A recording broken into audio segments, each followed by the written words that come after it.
Well, thank you so much, Kelly. I'm up first. We drew lots to see who could go first. And even though half the audience is Brad's family, I'm really thrilled to also have a chance to celebrate a little Houston homecoming myself, even though I was just here for school. And that was a great experience for me. It was actually my pre-Asia life, interestingly enough, although it is the place where I began to be interested in Asia. And then also, my first job out of graduate school was at the Asia Society in New York. So I'm also very pleased to have a chance to speak down here. Of course, there wasn't such a beautiful Houston center at that time, but I did have a chance to work at that time with Nancy Hawes, I think was the director down here, and had some chances to come and do programs in Houston. So our book is called The Japan-South Korea Identity Clash. And essentially what we tried to do was to dig into and understand some of the problems that exist in the Japan-South Korea relationship. A lot of people would think that since Japan and South Korea are right next to each other, they're democracies, they're market economies, they actually have a lot of economic ties with each other, that they ought to get along with each other. But of course, there's this issue of historical legacy. And also what we concluded was that there's also some identity issues that exist that really help to explain the underlying problems and challenges in this particular relationship. And so we tried to use this identity framework as a way of trying to understand how each country views self and other. And the way that we did that was to dig into the public opinion polling over the course of the past couple of decades.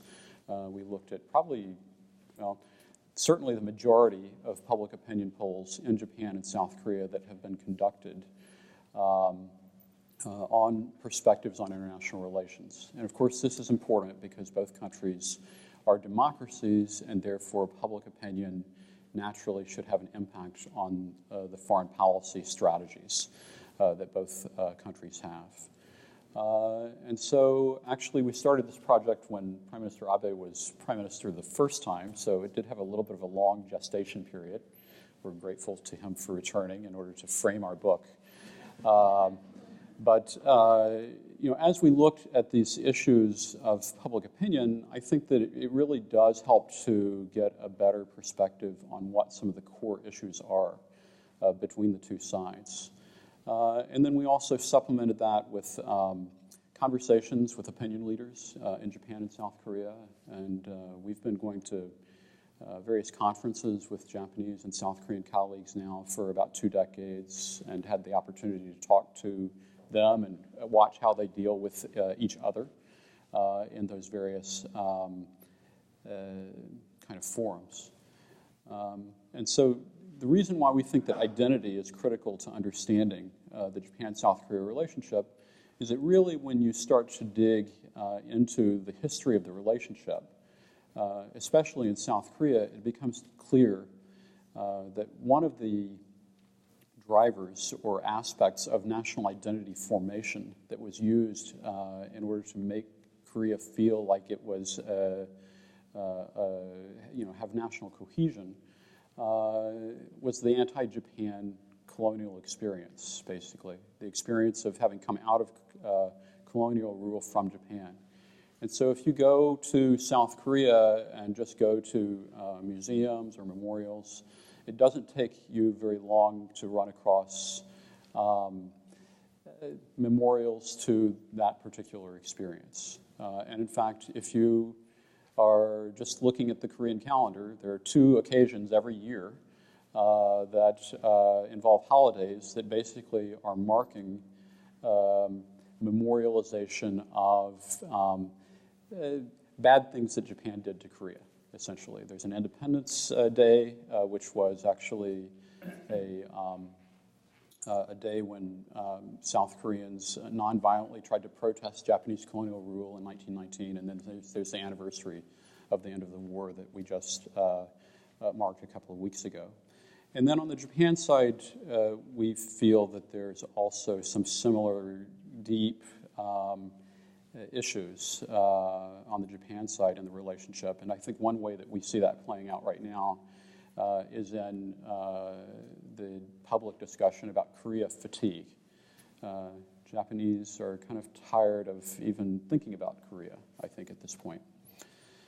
So why is the U.S. interested in this relationship? Actually, interestingly enough, the U.S. played an important facilitating role in actually brokering diplomatic normalization back in the 1960s. And so in some ways, we're responsible for trying to help restore the relationship. In some respects, in the mid-1960s, that also was a bit of a forced marriage in a way. The U.S. was focused on turning its focus to the Vietnam War and wanted Japan and South Korea to work together with each other more. Later on, in the 1990s, we saw coordination toward North Korea become a focus of opportunity for the U.S. to work together with Japan and South Korea in order to try to deal with the threat posed by North Korea. They established what they called a trilateral coordination and oversight group in the 90s that had senior officials from the U.S., Japan, and South Korea working together. And then that kind of dissolved. And most recently, we have the U.S. rebalance to Asia. Well, one of the premises, I think, underlying the U.S. rebalance to Asia is actually that we have this expectation that allies will work together with each other in a more active way. And so that means that the importance of a stable Japan-South Korea relationship is pretty high, I think, from a U.S. perspective. But sad to say, if you look at the relationship itself, although there have been some improvements over the course of the past few months, when you look at public opinion, it doesn't look very good. There's a poll that has been conducted for the past few years that shows the trend lines in Japanese and South Korean public opinion. It's a poll that's conducted jointly by a Japanese and South Korean organization, so the fact that they're working together, I guess, is a good thing. But the results of the poll show that about 70% of Koreans have an unfavorable opinion of Japan, and about 54% of Japanese have an unfavorable opinion of South Korea. And that has actually dramatically increased in recent years. But I think the silver lining to that particular polling is that both Japanese and South Koreans realize that it's a problem that they have a bad relationship. 70% of Koreans believe that the situation is undesirable, and about 60% of Japanese feel the same way. And I think most interestingly for the current moment, there's a recent poll over the summer from the Asan Institute that shows that in South Korea, there's enough concern about problems in the relationship with Japan that South Korean public would support a summit meeting between Prime Minister Abe and President Park, regardless of whether some of the core historical issues are resolved. So I think that one can feel some momentum at this point toward the possibility of a restored summit-level relationship between Japan and South Korea. But as Brad is going to explain, we also think that even if they have a summit, it's really not going to necessarily solve the core problems unless they listen to the recommendations that we've made. There you go. That's it. Great. Thanks. It's a pleasure to be back in Houston. When I left in 1978, there wasn't an Asia Society here, so it's great to see that there's actually all of this interest, even if most of these people are blood relatives. It's also a delight to be here with Scott, because he and I have known each other for 2 decades now, I think, when we were both in Tokyo together. He was visiting a fellow. And, I mean, you guys are lucky, I would urge you. You're in the presence of one of the best Korea experts, I think, in the United States, both North and South. If you have questions about that during the Q&A, I urge you to take it up. Collaboration with Scott, and collaboration as a general endeavor has been great fun. Scott and I have been working together on a bunch of different projects, and this one for far too long. But I think the end product is much richer as a result. And so I'm really delighted that he's here. to do this today, and as well as to take all the hard questions that come up subsequent to this. So if you've got anything particularly difficult, I'm going to pass it off to him. One thing he didn't mention in all the surveys is one of the ways this started was with a survey that we'd actually done. We'd written one, and so we took that as sort of the base point and then used it to extrapolate and sort of, if you will, a mirror for so many of the other surveys and the interviews that we did. And it was a fascinating process. And as we grew to look at the data, it's really disturbing, I think, as Scott got at it, the level of animus that has shifted into sometimes condescension, sometimes patronizing attitudes, sometimes into just sheer dislike and borderline hatred on occasion, is troubling. And nevertheless, for the United States at least, and we write these as U.S. policy analysts, people who are hopefully influencing the United States government, our ambition, our thinking is that this relationship matters. That as allies of the United States, as like-minded countries, as partners in so many different endeavors, the United States needs a good relationship between Japan and Korea, as well as between the United States and Japan and the United States and Korea. That in many ways, 1 + 1 + 1 doesn't equal 3, but equals 5. That this is the opportunity to mobilize the resources of 3 extraordinarily advanced countries, advanced industrial economies, that are sometimes on the cutting edge of so much of international society, really offers us a great deal. And given the nature of the challenges that we face in the world, we need to be working together. And we need to be doing more to overcome the problems that bedevil this relationship. I urge you, buy the book. I have a 21-month-old son that I have to put through college, and so these royalties are very important to me.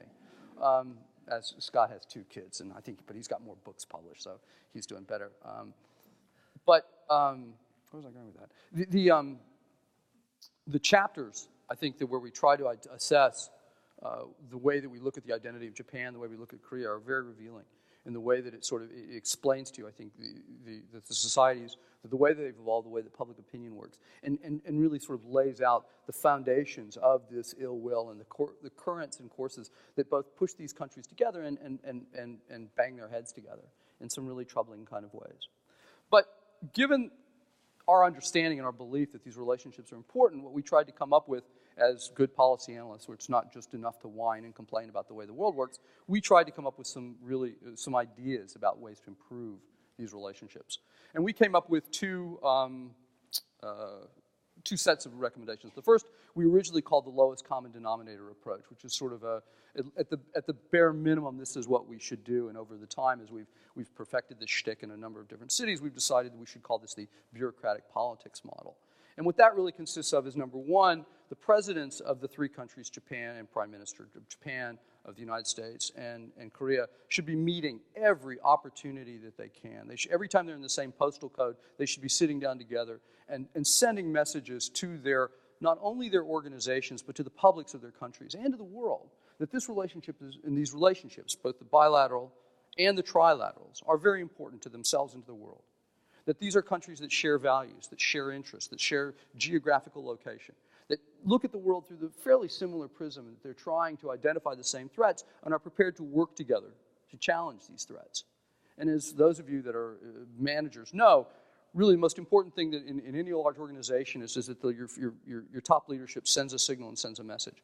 And this is what we're sort of encouraging by these regular ongoing meetings.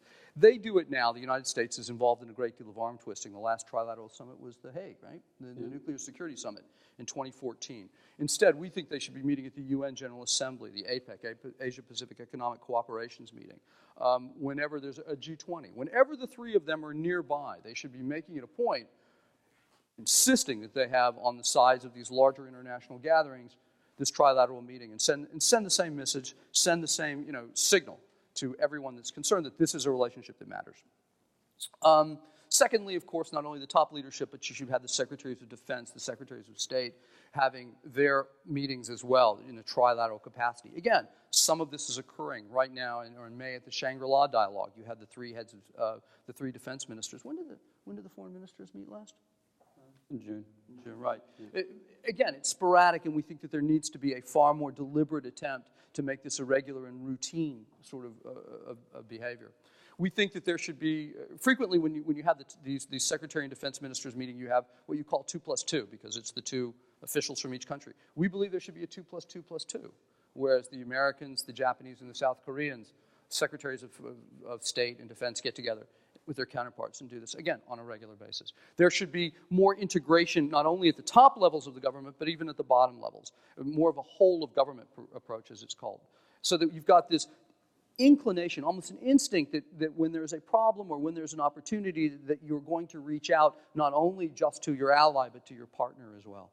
And that the three countries will inculcate this within their bureaucracies and create a mindset such that trilateralism just becomes a way of thinking for these three countries. We can, in addition, we do suggest, for example, that when the two alliances work together, when the Americans and the South Koreans, for example, are having military exercises, the Japanese, as a matter of course, be involved as observers. There are legal issues, of course, that surround Japan's participation, particularly as a result of Article 9, but nonetheless, this is something that isn't prohibited. Similarly, when the Americans and the Japanese get together, the South Koreans should be observers. One of the complaints that we have in the various conversations we have in bi- and trilateral settings is that the operations of both alliances is relatively opaque, and therefore that each country would like to know more about how the other alliance is working, what its purposes are. And there's a great deal of uncertainty, and this is a big issue right now, particularly given some of the security challenges and some of the changes that are being undertaken in Japan in regard to its international and regional security outlook. So that, if you will, is sort of the lowest common denominator approach. That's the easy one. That was the one that Scott was easily on board on. I was, as always, pushing for a much more aggressive approach as well, and I've dragged him along, so if you got problems with this, blame it on me and not on him.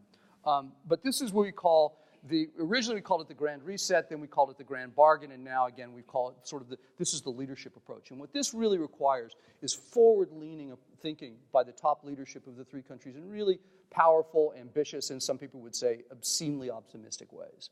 And we'll get to that in a minute. And what this really requires is that we shift the nature of this discussion from just low-level politics and from policy into sort of a higher-level moral discussion. And we see the three countries being involved in making forward-leaning statements and gestures in ways that transform and shift perceptions of each other in these relative dyads, so that genuinely transform the way that South Koreans think about Japanese and hopefully break out of this deadlock. But what does that mean in practical terms? For the United States, it requires that the U.S. acknowledge that its fingerprints are essentially on every important outcome and every important decision that's occurred in East Asia since almost the beginning of the 20th century. And that's not a fairly hard case to make. We have been instrumental in one way or another in so many of the important decisions that continue today to roil the region. And you can almost trace them back directly to American involvement at some point. Now, there are some extremely contentious issues. So, for example, if we talk about moral responsibility for the past, one of the most sensitive issues, of course, is the nature of the American involvement in World War II, the atomic bombings of Hiroshima and Nagasaki and the fire bombings of Tokyo. And that is an extremely delicate subject. It seems to us, certainly to me, that the United States needs to be addressing this in one form or another, addressing the questions of responsibility. And this requires far more wordsmithing and far greater depth of analysis and thought than I'm capable of doing.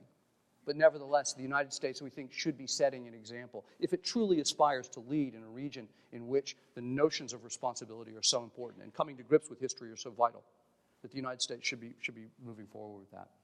On the Japanese case, we urge, of course, a similar reckoning with history and two concrete gestures that would, we hope, transform the way, particularly the South Koreans see Japan. Number one, renounce the claim to the disputed island of Takeshima and Dokdo. And number two, make monetary payments restitution to the surviving comfort women. Both of those are very difficult and contentious subjects. They raise particular legal questions that the lawyers can debate. Nonetheless, we would argue that they can be done in such a way that you can sidestep any precedential questions and nevertheless move forward in these relationships and break the stasis and genuinely constitute a paradigm shift in perceptions. As far as the South Koreans are concerned, what they really have to do is accept the Japanese offer. They need to decide that they are going to look forward rather than back, that the future is more important than the past. And while that may not seem a lot, if our analysis is correct, if in fact the foundation and the cornerstone of South Korean modern identity is an anti-Japanese animus, what you're asking the South Koreans to do is fundamentally transform who they think they are and what their country is about. That's a big ask. It may not sound like a lot, but it's a big ask. In a concrete term, we also thrown out a suggestion that Japan and South Korea sign a new treaty of friendship and cooperation that would consist of 5 things. Number 1, a no-war clause, something that says that they will resolve all of their disputes peacefully, which for those history buffs is a Kellogg-Briand Pact of the 21st century, which did not end, the original did not end well, but we have hope that this one might.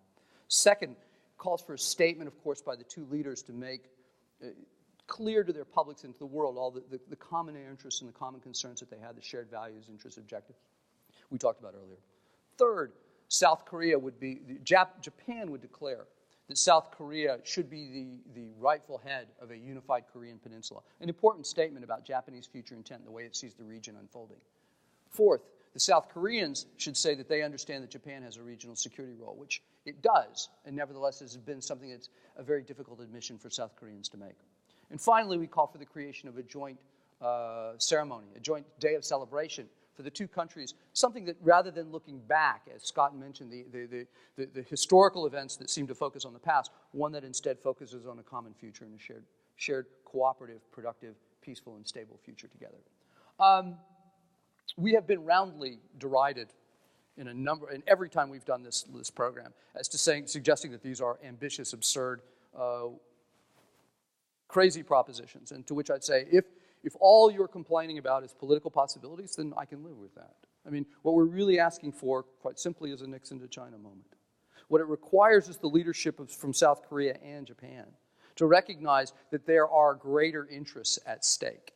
That while both President Park and Prime Minister Abe have aspirations to be great national leaders, and you can decide what you will, this is their opportunity to transcend exactly national leadership and to become, in fact, genuinely world historical figures, to transform the national dynamics in these countries and in their region in ways that we would hope serve not only American interests but their own national interests. We can make the strategic case as well as to why they should do that, but we don't even need to go that far at this point.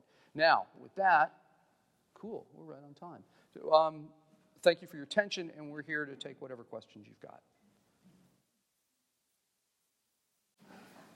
If there are no questions, we'll go. Sir. Yes, looking down the road, how active are the programs targeting youth in areas of culture, sports, music? Are those being promoted and developed? Between Korea, South Korea, and Japan? The man. Yeah. Well, thank you, Brad. I mean, I think that there is a fair amount of younger generation interaction. There are university collaborations. The one that I saw personally that was most interesting was about 12 years ago when they jointly held the World Cup. And I had Japanese friends that I knew who came over and actually, after their team dropped out, cheered for the Korean team. Certainly there is... what's really interesting between Japan and South Korea, I think that often is underplayed, is that they've got, both sides have very active sister city relationships. And the way that they manage their sister city programs is a little bit different from here in the U.S. because they have budgets at the local level to really support exchange. And so that has been, I think, a level of, a type of citizen level engagement that actually has helped. And then I guess the other factor that I would point to is, in terms of culture, K-pop and cultural exchange. Very interesting that, especially after the triple disaster that Brad is studying, early on, some of the Korean pop stars were actually big contributors to that. And then everything turned the wrong direction because there was another textbook incident that kind of killed some of the goodwill. But I do think that things are a little bit better at the younger generation level. And the fact that these, and if you go shopping in the Ginza, you'll see Korean shoppers out there. And you used to see a lot of Japanese shoppers in Myeongdong until the yen started to go up. It meant more South Koreans going to Japan, and until the Chinese started to come in and kind of take over the Myeongdong shopping district. But basically, I think what Japan and Korea have that Japan and China don't is a real citizen-level capacity to interact with each other. And even where they may have differences or areas of lack of understanding, at least they can have, I think, a little bit more of a real conversation. So, Brad? 2 weeks ago, I was giving, before I came here, I gave a talk to a visiting group of young university students in Hawaii. There were 10 Koreans and 10 Japanese undergraduates who were part of this program that were, coming to the U.S. to try to get a grip on what the United States was doing. And nevertheless, I think that's exemplary of so many of these different programs. We, the easier piece, I think, of the thing that facilitates or greases the two-way communication or interaction between the two societies is the ease with which the two countries can go to each other. I mean, you essentially, when you go, if you're a Japanese citizen, you're going to Korea, you hop on basically the shuttle from Haneda Airport, you clear customs or you clear immigration for Korea in Japan. They give you right when you go through immigration, you can get your stamp there. You take the shuttle, it's a 2-hour flight. You land in Kimpo and you're 30 minutes or 20 minutes from downtown Seoul. And most of still, even though I think the Chinese are now the tout of choice in Myeongdong, you still, in the hotels that I stay at, half the guests and the typical voice that you hear in the restaurants and the hotels is Japanese when they're not Koreans.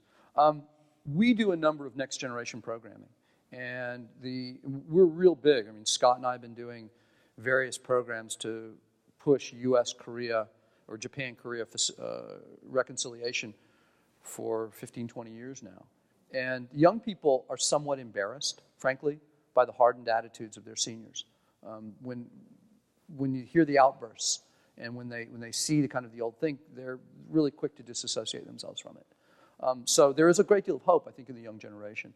And Scott identifies, I think, the best reasons for that. But you see attitudinally that they are not buying into a great deal of this oppositional thinking. They see themselves very much as post-modern young people for whom the world is just a place to travel. I mean, one of the more interesting questions to be asked about that, I mean, certainly among young Koreans, but young Japanese, I'm frankly a little more concerned about that.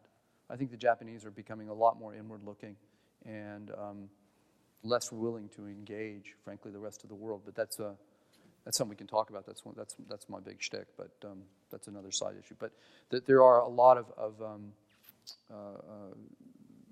institutional efforts that are really at the grassroots. And that's one thing, by the way, that we don't really address in the book, because there's so much grassroots work going on at precisely this level that we didn't feel as though we could do it the justice it deserved within our treatment. So we stick more to the high politics level and strategic affairs. What's at stake if they don't repair the relationship, and what do you think would motivate them to work on it? It's a hard one. So You go much, first. Brad. Well, I mean... I'm trying to be polite as the host, right? Okay, thanks.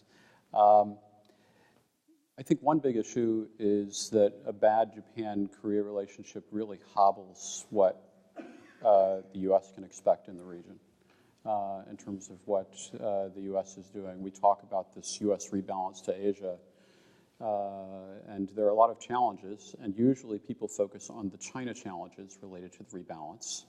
But the reality is, if we can't get our two best friends in Northeast Asia to work together, then forget about China. I mean, we're just not going to have an effective strategy. And so essentially what we are suggesting is that if you can replace this low ceiling that is created by ill will between Japan and South Korea and make it into a floor, there's just a lot of potential for cooperation and for opportunities for interaction among the three that can really make a difference. A good example might be when the United States tries to encourage, for instance, adherence to international norms in Asia. We've got this issue related to maritime. We've got this issue regarding the Great Wall of Sand that the Chinese seem to be building in the South China Sea. But unless the countries that have shared values can also focus on common norms and make sure that the approaches to resolving conflict in the region are norm-based, we have a better chance of being able to do that if all the parties who have those shared values are able to work together in order to try to create an environment where there's a set of expectations for those norms to be met. All of American adversaries, let's start with the U.S. position, all of American adversaries would like to see the U.S. stripped, if you will, or diminished in terms of its alliances and its partnerships. There's all this talk about a shifting regional balance of power, and I think that's just nonsense. I mean, if you take the United States and you align it with all of its like-minded nations and the countries with which it can and should be working together, you have a country that, frankly, I think brings to bear on any given problem authority, weight, power, legitimacy, second to none. But it really requires us to be talking with a single voice. And the freedom of navigation, the rule of law issues that Scott's identified in the South China Sea are one of them. The more immediate question, I think, I'm surprised you didn't bring up, shame on you, North Korea. And the fact of the matter is that North Korea is the essence of its strategy is dividing at least the United States, Japan, and China. The United States, Japan, and South Korea, trying to hive them off. It's pretty much got China in its corner to a certain point, and this is a longer discussion. But so its objective is always to separate Seoul, Tokyo, and Washington, to try to get them diverging in terms of the way they're approaching these problems. So the only way I think that we're going to be able to deal with North Korea and then any of the other associated issues is going to be speaking with one voice.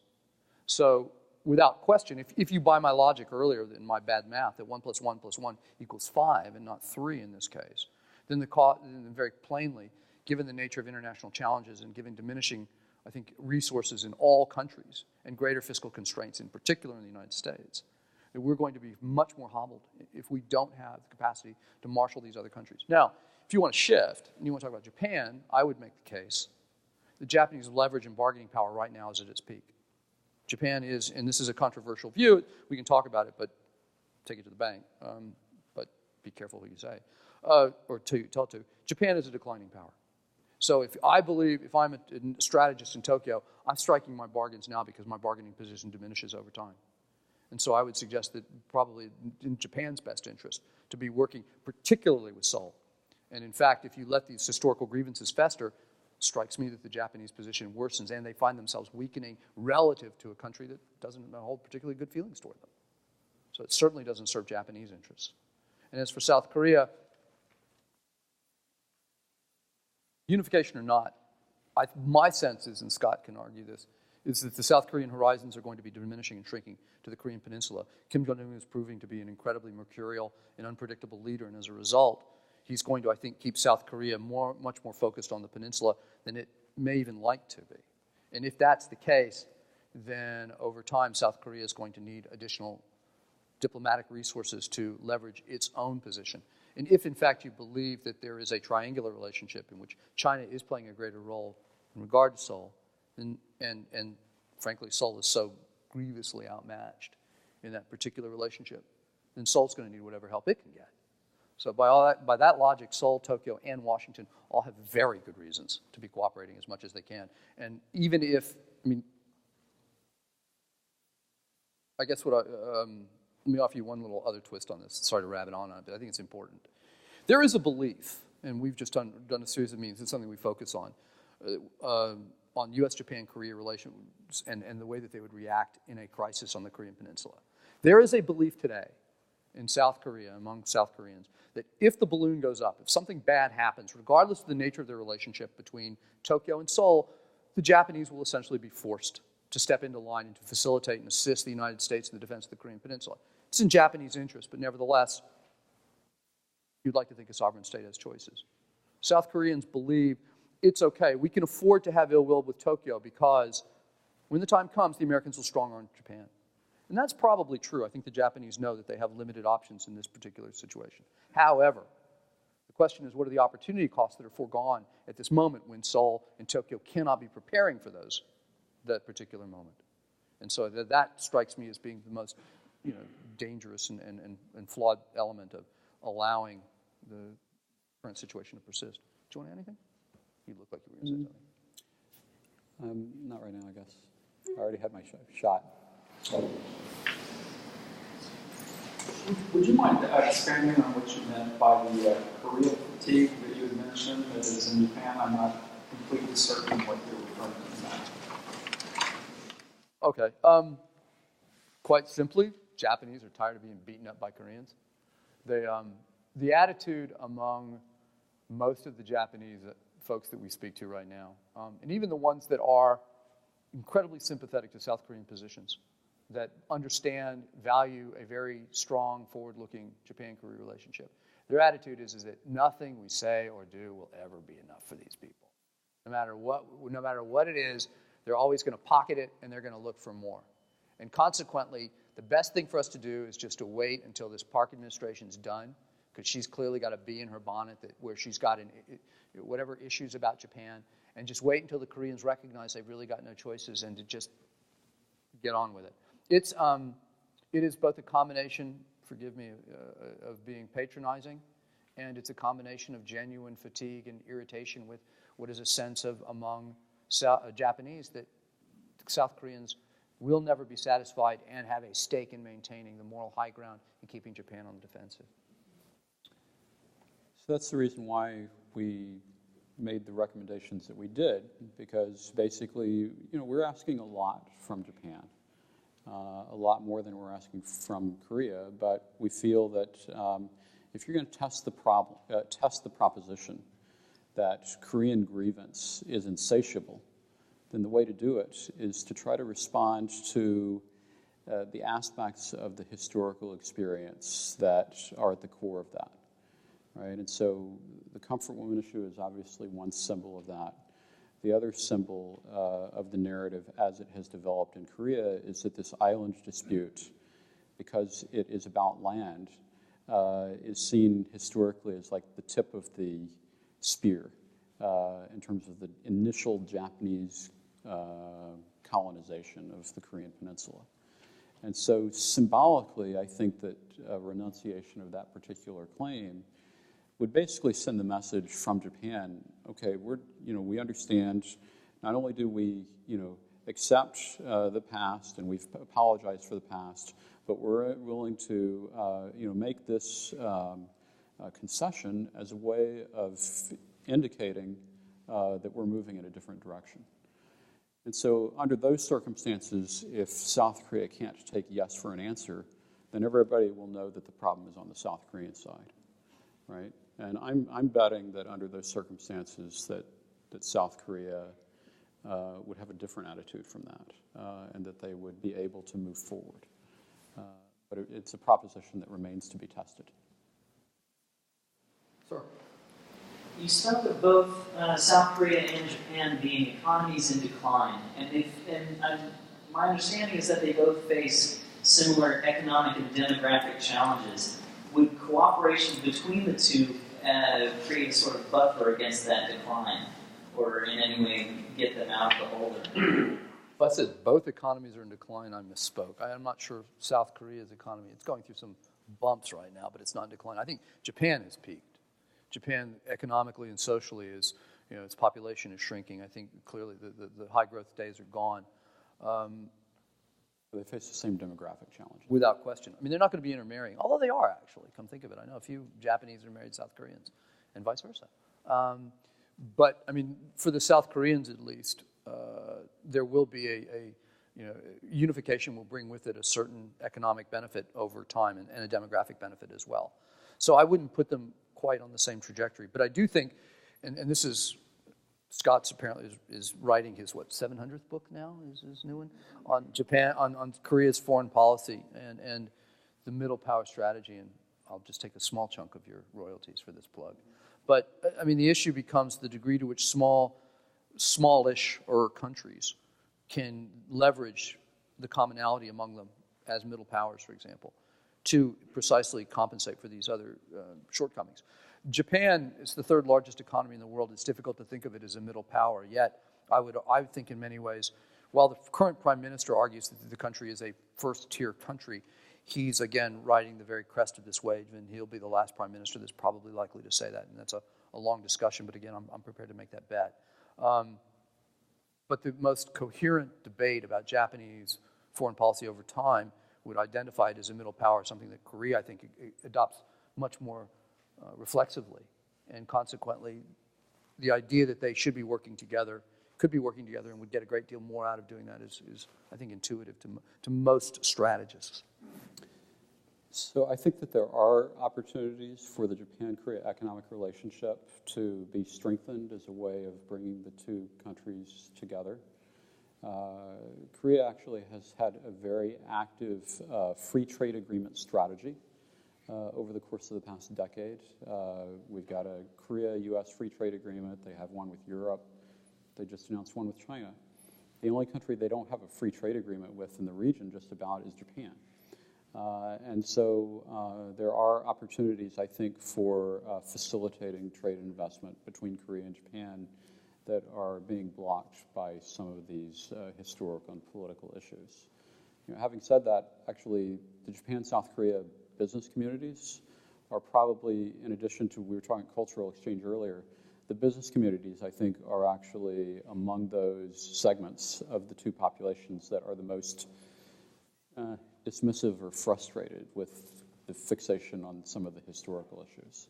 I think that a lot of the business end would prefer to just focus on business and wish their governments wouldn't be hung up so much on some of the historical issues. So in that sense, I think that there is support in the respective communities.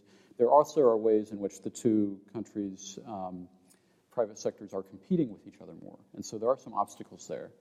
But I think in terms of the structure related to the free trade agreement, there's some opportunities that could be developed. And there's actually a fair amount of commonality in terms of customer base and needs and desires that you could imagine could be exploited more effectively with a more effective relationship. Just a question, just to follow up on something you said earlier on about the younger generation not having the same feelings, the anti-Japan and anti-Korea feelings of maybe the older generation did. And just to follow up on your point about, the business communities being, would like to be more cooperative. Is this a problem that just gets fixed with the passage of time? And so the real challenge is to get it to be fixed quickly? Or does it not even go away with the passage of time? I personally think it's going to require a bit of a push. I mean, part of our argument is that the U.S. has this facilitating role and can help to create the right environment for a stabilized relationship. I think the trend is moving in the right direction. What I see on the Korean side is in periodic conversations that we end up having, Koreans, I guess, of my generation, looking at the issues and saying essentially, well, we know rationally what we need, and we need a good relationship with Japan, but emotionally, there's a gap between the heart and the head that remains. And it may diminish with generation, but I'm not sure that we can be guaranteed that it will diminish. We've been here before. In 1998, Japanese Prime Minister Keizo Ibuchi and President Kim Dae-jung signed pretty much about as ideal an agreement as you could come to, and created a framework for a relationship that everybody thought our job is done. And organizations like Scott's and mine had been doing reconciliation work for precisely to achieve this objective. And once it was done, we all just sort of said, well, we can turn our attention elsewhere. And then, frankly, the relationship promptly went in the toilet.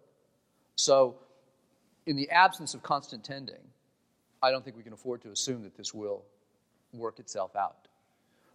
And of course, the danger, there's two competing sets of tendencies. The first is the fact that the nature of integration, the free flow of ideas and individuals and intellectual product is so easy these days, particularly between Japan and Korea, that it's easy to get caught up in a lot of the stereotyping. On the other hand, it certainly looks to me like much of the education in all of these countries, and as well as in China, obviously, that you're seeing a far more nationalist tendency, and so that you're creating, if you will, a harder edge in terms of the assumptions that are the foundations of the thinking for these young people. And so then the question becomes, what are you going to believe, what you read, me or your own lying eyes? And I'm not sure where how that's going to work out. But I think regardless of whether it has the capacity to work itself out over time, there are nonetheless more pressing immediate challenges, and like I was mentioning over here, the opportunity costs that are foregone or at this point that need to be addressed. Yeah. In relation to some things you said, the young are not running these countries, so that idea of hardened attitudes and oppositional thinking applies to Asia, and one could contend to this country also. So, with a window of opportunity, maybe 18 months left, will this pivot to Asia continue with a new administration, maybe somebody who may have more concerns with domestic affairs than not, and what would that mean for some of the points you raised in the book? So you're looking at me because I spend time in Washington, I guess.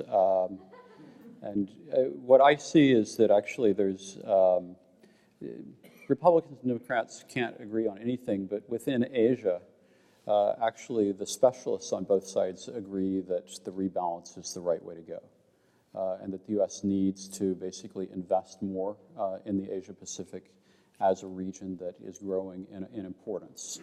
I don't know whether the Middle East or Europeanists will allow that consensus to flourish or not, or whether events in the world will allow that consensus to flourish.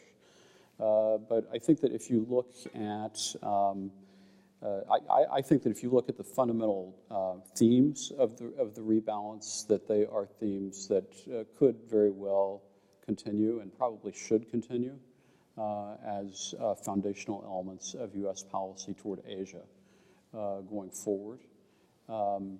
There are other challenges, I think, in the region, and the biggest one is really probably related to the U.S.-China relationship as it ties into all of this. And frankly, I think we're in a, Winston Lord always likes to say that the U.S.-China relationship is sweet and sour, and we're probably in a little bit of a sour phase, potentially in the run-up to Xi Jinping's visit to Washington next month. But we'll have to see, how that goes forward. There are just a lot of, I think there are a lot of contentious issues right now in the U.S.-China relationship that end up tying back to the domestic side. And so those issues are harder to deal with than just the flat-out international differences that we can try to manage. So it's a big challenge, I think, for that particular relationship. And ultimately, the rebalance it's not focused on China, but it's tied to, I think, how we engage with China. I would say the rebalance, first of all, most of what everybody knows about the rebalance is wrong. I'll give you this great lecture about how to rethink it, but we don't have time. The rebalance is not as new as everybody says it is.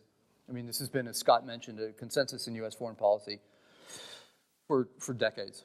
And the driving forces behind it are primarily strategic and economic. This is the most dynamic region of the world. The United States needs to yoke itself to that. There is an understanding throughout the foreign policy, business, et cetera, community that this is the case. So the idea, number one, that when President Obama came to power and somehow completely shifted U.S. thinking about foreign policy is bogus.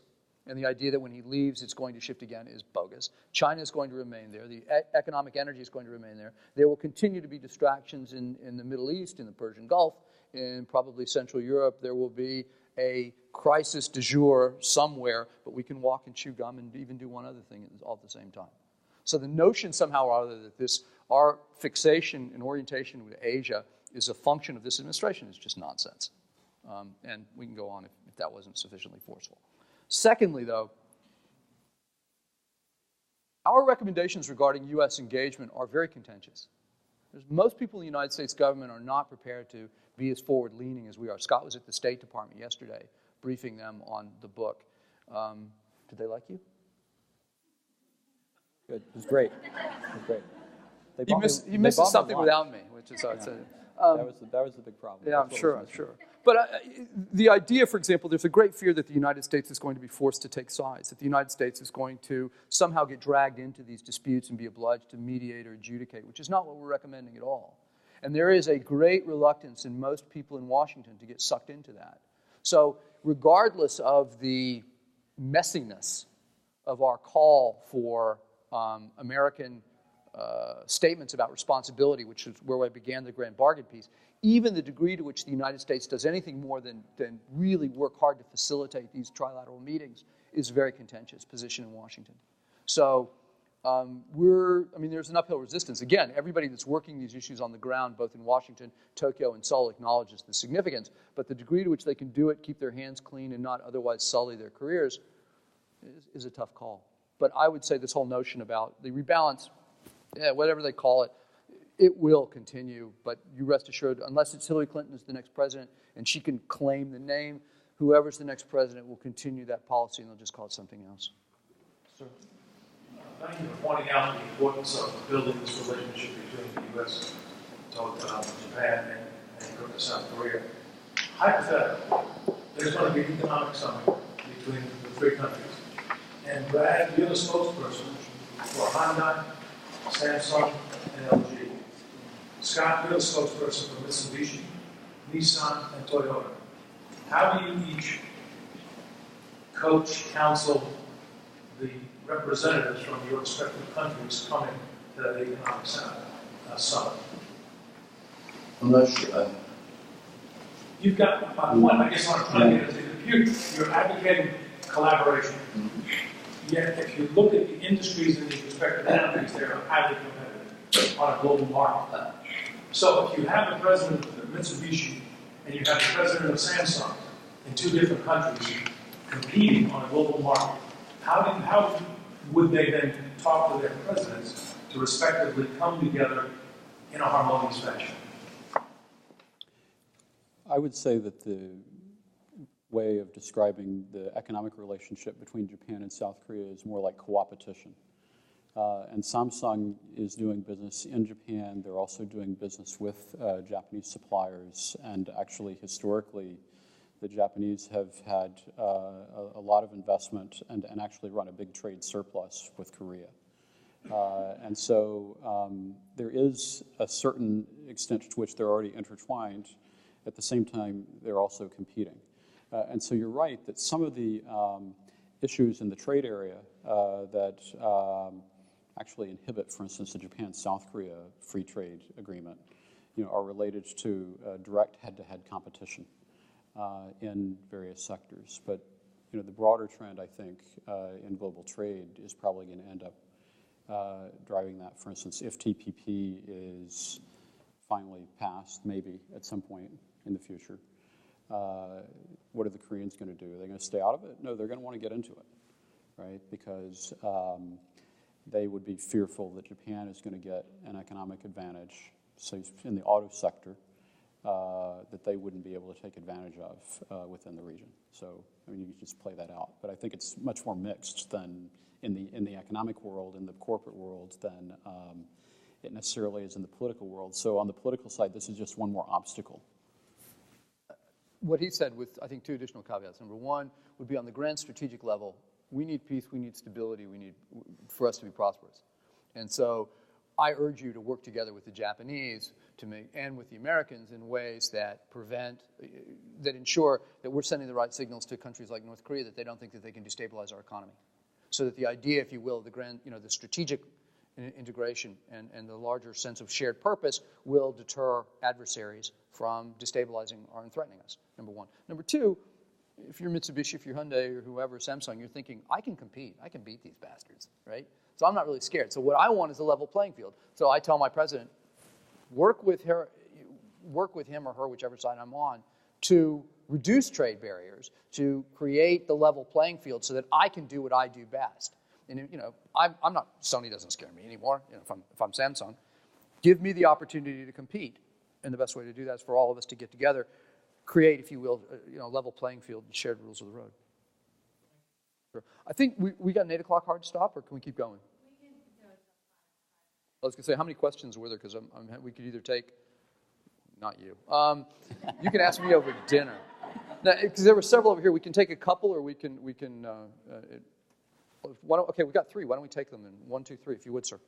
I'd like to go back to your previous answer. I think the second half undercut the first half, saying that the rebalancing is not new. It may not be new among foreign policy analysts and specialists that you talk to, but the second half said there is no political will to enact anything about it. So I think calling it a pivot is a political move on Obama's part, because he's trying to get people to shift their attention.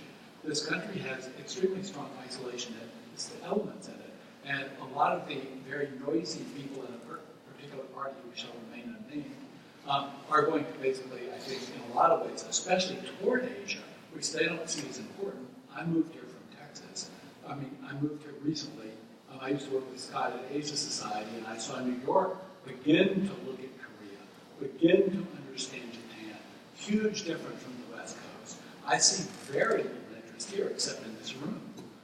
So I think, how are you going to get politicians to say, we need to do this, especially if it involves taking more responsibility for firebomb and atomic bomb? There's one of the questions, someone else is over here, sir, yes, with the hat, and then the woman in the corner. You're going to get out. No, you misunderstood one of the things I said, but he always gets the hard ones. Sir. Me? Yes. Well, firstly, thank you very much for being here. You've been very gracious in your presentation and patience with us. My thought are two. Firstly, and I think you explained quite well, the intellectual aspect of needing more cooperation. So my question has to do with, operationally, things get done. So I do concede that you gentlemen are seeing things, given your experience and your deep knowledge in these societies. So the things get done. For example, Abe, on the one hand, comes along and he's extremely nationalistic, and then he gets behind the closed doors with Americans and, as you gentlemen well know, he said, hey, don't pay attention too much. Let's get back, as the gentleman said, to the business, what we really need to do. The other aspect... I think we need, if you could just be brief, because I think we're running out of time. So the question is, to me, I see your presentation intellectually interesting, but operationally, it's not, it's almost irrelevant. My feelings are okay, fair. Did you have a second question? Did you have a second question? I'm sorry? Yes, sir. The other has to do with reparations. The concept of reparations, to me, it appears to be more of a Judeo-Christian imposition or an American. My question has to do with, as you well addressed it, within their own society, there appears to be something to the effect that, wait a minute, reparations involve cultural understanding of what war is. You lost the war, I won the war, or you lost it and I won. So I'm concerned that sometimes we impose things like that I do concede that it could be helpful. But at the same time, it's almost an imposition and perhaps generates much more misunderstanding between the cultures. Thank you. That's actually that's a good point. Ma'am, last question. Could you talk to the issue of militarization or remilitarization of Japan, both within Japan itself and how its neighbors feel about it? Sure, no problem. I'll get that one. Okay. Why don't you start? Okay, real quickly. On the rebalance question, I mean, it's not new. There's a really interesting story about the pivot that I would tell you afterwards that's fun and interesting about the nomenclature. The importance, I think, of the rebalance is the articulation, if you will, as you said, to direct the organization. It tells the bureaucracy where it's supposed to put limited resources, time, money, etc., and Asia is where it's supposed to focus. And I think that even though you see consistency in policy in a lot of ways, with a couple of innovations, but by and large, the idea that somehow we are rapidly or massively shifting our interest in a new way isn't... I can make that case, and I think we can do it convincingly. But nonetheless, the signal from the top leadership that Asia matters, and Asia, when you've got to make a choice, is what Asia is where you put that time and money. That's important. And The issue that we have in the bureaucracy, I think, that we are addressing in our book is the fact that these people are reluctant to get involved and roll up their sleeves for fear of getting forced to take sides. So it's a slightly different nuance. On the operational thing, I'll let Scott deal with that. The only comment I would make about reparations is that it's the South Koreans that are asking for them, and not anyone else imposing it. And I'm sure Scott can offer you far more nuance. As far as Japan goes, how much time do we have? Much of what you read about Japan is nonsense. I mean, really, really nonsense. It's terribly misreported. Japan has always had the fourth largest military in the world. It calls it a self-defense force because the Constitution does not allow it to have a military. But the fact is that even capped with 1% of its budget, it's pretty forceful. What it never has is both the social will to use that for the purposes of state power, nor the ability to project that power any distance from its shores. What you're seeing is, by and large, a fairly incremental process that has begun well before Prime Minister Abe. But he has a very particular agenda, and he has a very particular image in the region and in the world. And so what has happened is that policies that, by and large, are not that contentious, that are shared by the large majority of the political spectrum in Japan, and I think even the majority of the public would be prepared to accept in one form or another, have been tainted by virtue of his involvement and the fact that he's pushing them. And so what Japan is trying to do right now, if you look at every statement about what it's doing in regard to the creation of new of security mechanisms, of creating new security legislation that allows it to do new things, that reinterpret the collective self-defense clause, which is what this is all about. I mean, this is ultimately Japan's attempt to be a better ally and a better partner of the United States. To put it very crudely, the Japanese have long recognized that they have been, if not free riders, cheap riders, and that they have been one of the chief beneficiaries of a security order that has largely been maintained by the United States. The Japanese feel, or at least this particular leadership, and probably a majority of Japanese as well, believe that they have benefited so much it's time for them to give something back. And at a bare minimum, they've got to be better allies and partners of the United States. The changes that are being made there are being done as a way to make Japan a better ally, to be able to contribute more to regional security, to give back more. Now, there are certain individuals in the country that have certain agendas, but those agendas, I would argue, will be blocked by the majority of people, the society, the legal structures, and over the long term, the demographic and economic issues that we talked about earlier. Japan will be unable to project power. And so, in fact, the best thing that Japan can be doing is tying itself more tightly to the United States and the like-minded partners like South Korea as a way of ensuring that its interests are protected as fully as possible. The last thing that Tokyo wants to be is isolated in the region. In some ways, I think the most effective argument related to the rebalance is one that the former Assistant Secretary Kurt Campbell offered as an observation on how senior levels of the U.S. government spend their time. And generally speaking, they're not spending their time on Asia, and they don't necessarily, at the top levels, have deep expertise on Asia, relatively speaking, compared to Europe.